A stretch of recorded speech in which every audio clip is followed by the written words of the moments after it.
What's going on, guys? Mark Sanchez here at Legend of Mark. Go ahead and while you're at it, hit that subscribe button if you haven't already. And I have got some great news for you guys. So, after further consideration with some of my friends and some of my team members in the strength community, I have decided to make a run at the official Strongman games this year. The only information that I really know is that qualifiers are still being created. I talked with Lynn, who's the meet director, the show promoter for the official Strongman games. The only thing I know is obviously what was announced, which is December 1st through the 3rd of 2023 this year will be the finals in Charleston, West Virginia. And so with that being said, a lot of things you guys are going to see me doing in my videos and my training lately is actually I'm adding a lot more dynamic type of movements to my sets or just to my workouts in general.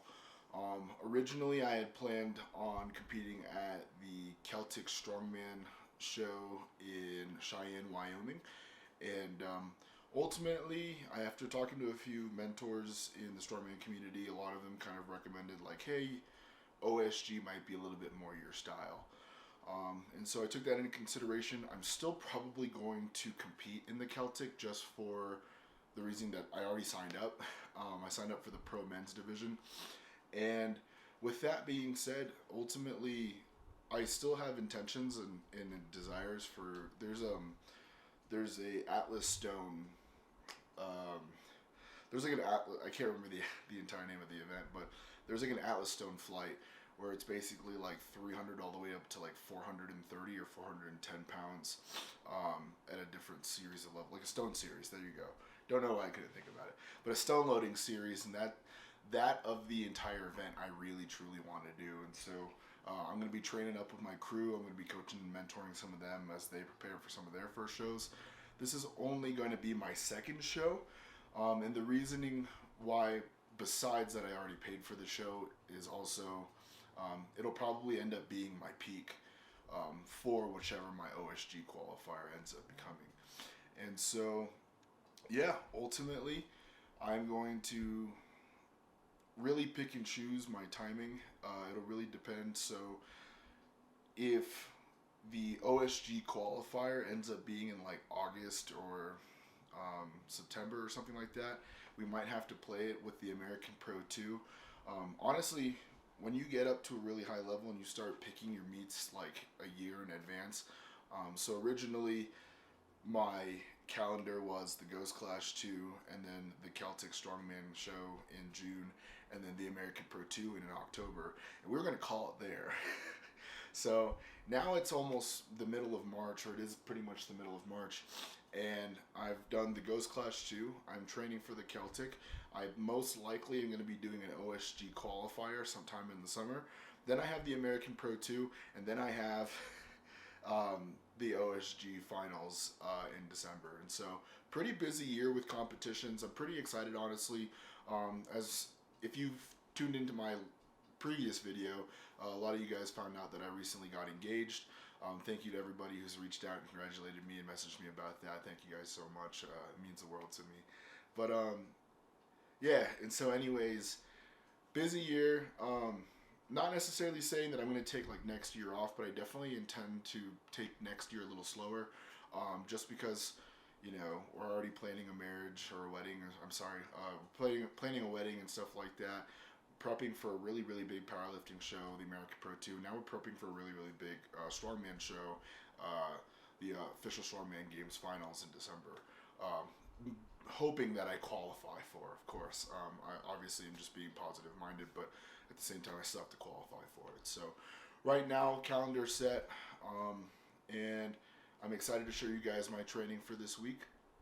And here we go. So to get the day started, on Monday we had axle clean and press.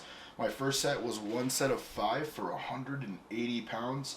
Honestly, not too bad here. I'm really starting to enjoy axle clean and press.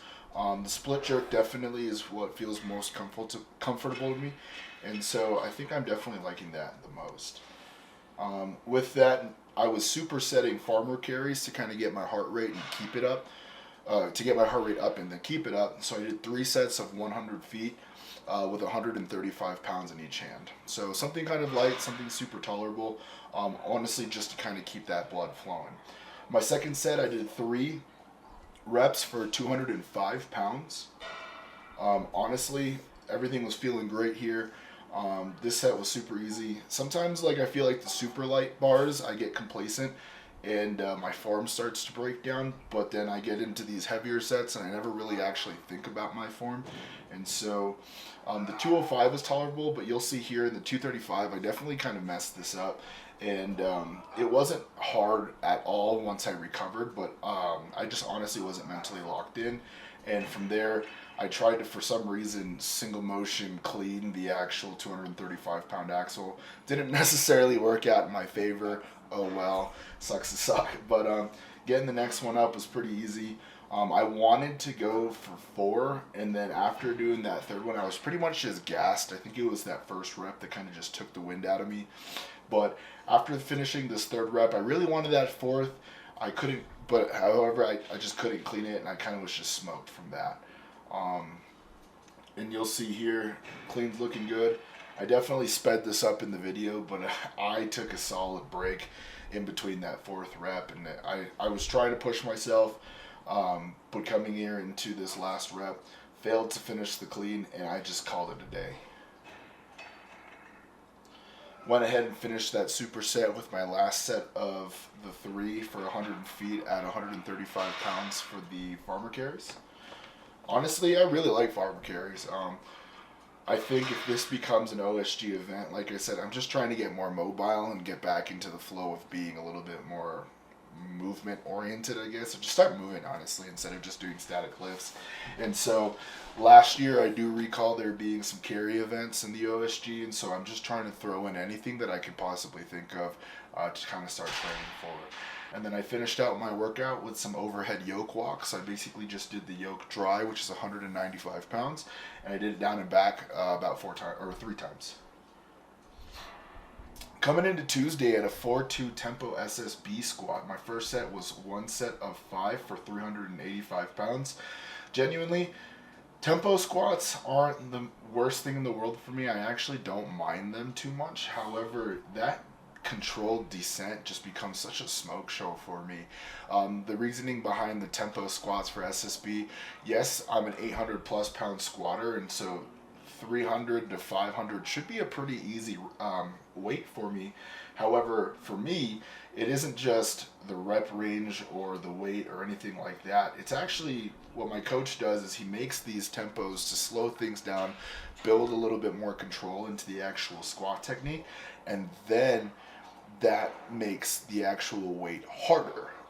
And so you only have so many heavy squats, so many heavy benches, and so many heavy deadlifts in your life. I think Joe Sullivan was the one that mentioned it himself, where it's like, I only have so many 800-pound squats in my lifetime. And so, yeah, make things harder that are lighter. Coming up here, we have my last set. I have 1 set of 3 for 507 pounds. Honestly, I didn't even realize it was 507 pounds when I loaded the bar. And honestly, repping it, it didn't feel like 507 pounds. However, my back afterwards was definitely feeling the 500 plus pounds on a Tempo SSB squat. I'm pretty impressed with how well it moved and how decent it felt on my back. I did this for 3 reps, and honestly, I was pretty surprised that it was actually 507 pounds, because even in prep for the Ghost, when I was doing some SSB squats, like, I was not really repping out 507 like that. And so for me to still be under 585 pounds in body weight and still be doing some of the stuff that I was in prep for with Ghost, it's pretty freaking crazy to me. And so I finished out my workout with this smoker. I'm trying to put all of my fatiguing driving events at the end of my workouts. And so with that, I apologize, somebody rang on my doorbell, but I'm going to keep going.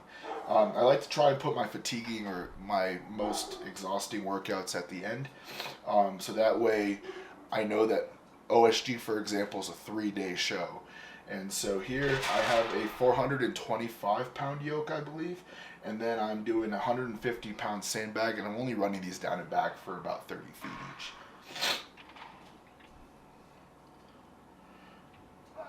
Here we have my last set. Again, 30 feet, 425-pound yoke, super light, just trying to work on my speed. And then I have the 150-pound sandbag. I'm sure a lot of people are going to be questioning, like, how big is Mark to be running this quick? Right this week, I'm a little bit heavier than I was last week. I'm editing this a week in advance of when I trained, obviously. But right now I'm sitting at about 283, 282, and then last week I was sitting between 278 and 280. Not necessarily trying to put on weight. I am just trying to make sure I hit my protein and my calorie goals for the day. I'm having about 31 to 3,200 calories. Here on Thursday, I started out with some incline bench, and then I started working on some technique form. Those overhead yoke walks honestly smoked the heck out of me, especially with that SSB Tempo Squat.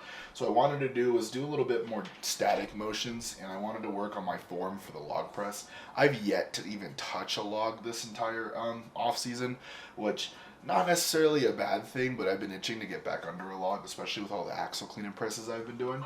And so a lot of this has been really lightweight speed work, which is what I'm trying to focus on. It's just honestly technique. It's light enough for me to kind of just fling around, but it makes me a little bit more conscious of how I actually perform the press.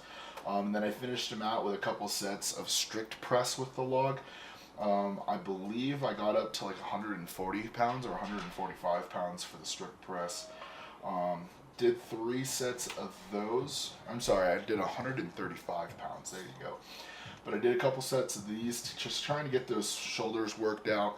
I came into the gym this day, Thursday, feeling super tight. My back was pretty tight, so I kind of just wanted to take it easy. Didn't do anything movement-wise, like running or sprinting or anything like that. I didn't even really do any carries. So this was basically just a static upper body focused workout day.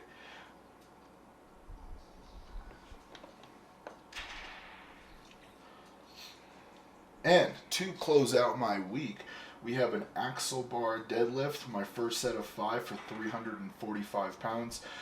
We were doing a tempo deadlift, so the 4-second eccentric with a 2-second pause again. And honestly, the axle bar deadlift I'm feeling very confident about. If that's a thing in OSG, I know it's a thing in the Celtic, but it's a wagon wheel axle bar deadlift. And it's like 740 pounds for reps or something like that. And so I'm pretty excited to be doing that. Genuinely, deadlifts have been feeling great. Nothing's been really hurting, even with how fatigued my lower back was with those SSB pause squats or those tempo squats. Yeah, axle bar deadlifts been feeling really good, especially even at this body weight. I know I keep talking about the whole body weight thing, and I'll probably eventually stop, but it's still pretty crazy to me how, like, not even a year ago, I was about 40 pounds heavier. And so I'm really honestly just enjoying it, loving myself a little bit. And so if I get annoying, too bad. So here's another set, my last set, one set of 8. I did 5, what is this? One set of 8 for 440 pounds. Which actually, I don't think that's correct. I want to double check for that. Yeah, never mind. I'm sorry. 200 kilos, 440 pounds for a set of 8. Basically what I'm doing is I'm filming this and recording my voiceover as I'm editing the video at the same time. And so got to make sure that I go back and change that. If I don't, comment down below when you see it, because I definitely have to change that. So after I finished that set of 8, I came back under and I did some heavy yoke walks for 100 feet, 50 feet down and back. I did this 3 times for a 555 pound yoke. I honestly really love doing the yoke. Besides Atlas stones, I think of all of the strongman events that I can think of that are like common ground, the Atlas stones are by far my #1 favorite. I think that's probably my best event. If not, then yoke is definitely my best event, but I would say it's my second favorite event. Also, as we start slowly creeping in on summer, it's shirt off season, by the way. This gym gets pretty warm after being in the sun all day. I know it's kind of weird being from Colorado and saying something's warm, but honestly, not too bad. So let them hang. And so here's my last set, 555 pounds under the yoke for 100 feet, 50 feet down and back. And then after this set, I decided to just go ahead and tell me that I hate myself because I did some speed work with a sandbag to shoulder. I did 155 pound sandbag to shoulder. I didn't really count very well, so as I'm recording this voiceover and looking at the film, I didn't really count my reps. For me, it wasn't necessarily about reps. It was doing it for about time. And I have pretty bad memory. I blame the military. For those of you who don't know, I am an Army veteran. But I have pretty bad memory. And I wanted to do these for 30-second increments with short breaks in between. And after about my second set, I was pretty gassed, I'm not going to lie. And so I wanted to, kind of just feel and get the form down for getting sandbag up to shoulder. So I did these for speed work. Again, like I said, I wanted to do them for 30-second increments with a minute off in between each set. I don't think that happened. I really don't believe that that's exactly what happened, but I tried. I think consecutively I was pretty much between 15 and 30 seconds with about a 2 to 3 minute break in between. Anyways, I definitely liked this workout. The sandbag to shoulder was really fun. This is actually my first time ever really doing a sandbag to shoulder, and it was a lot easier than I thought it would be. Obviously, it's a relative because 150 pounds might be light for me, but it might be pretty heavy for some of you, and that's just, that's life. Doesn't mean it won't be light for you one day. Keep training. But anyways, this was probably, surprisingly, it's going to be up there. I really enjoyed sandbag to shoulder. It was really fun. I'm excited to get more weighted sandbags. If you notice, and if you watch some of my videos on Instagram or something like that in the past, this is actually my sandbag that I brought in from home. I carted it in on a little dolly. But yeah, I have a 150, I have a 200, and I have a 250, and I have a 300-pound sandbag, all here at home. And Spartan Strength Systems, my gym here in Colorado Springs, Colorado, they have sandbags. They're just not ready yet. So I decided to bring mine in because I wanted to do this little cardio event. So that's my training for this week. I hope you guys enjoyed that content. If there's anything I can improve on, or if you guys liked this content, let me know down below in the comments. If you're not already, please hit that subscribe button. It means the whole world to me. Hit that like button, and I will see you guys next time.